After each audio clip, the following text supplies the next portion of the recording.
Chinese troops out in force in Xiahe, the second Chinese city hit by protests over the past few days. Here, scenes of destruction. They were waving Tibetan flags, says this Chinese shop owner.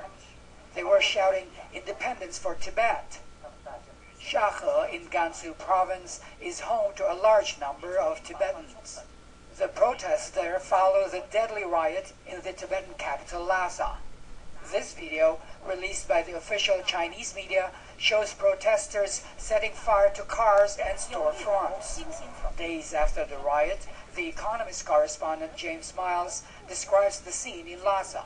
And of course, over much of the city now, an intense security clampdown with troops with machine guns, with bayonets, standing on the streets and checking the identity papers of passers-by. Chinese officials say 16 people were killed in the Friday riot, but the Tibetan government in exile says at least 80 people were killed.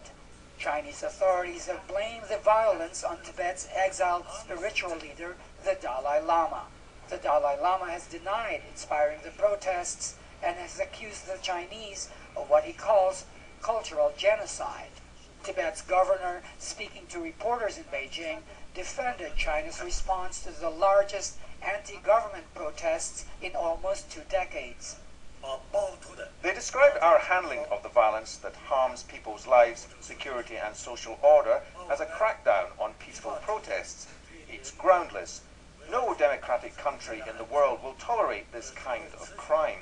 He claims the unrest was intended to destabilize Tibet on the eve of the Olympics. The turmoil in Tibet poses a public relations nightmare for Beijing as it prepares to host the Olympic Games in August.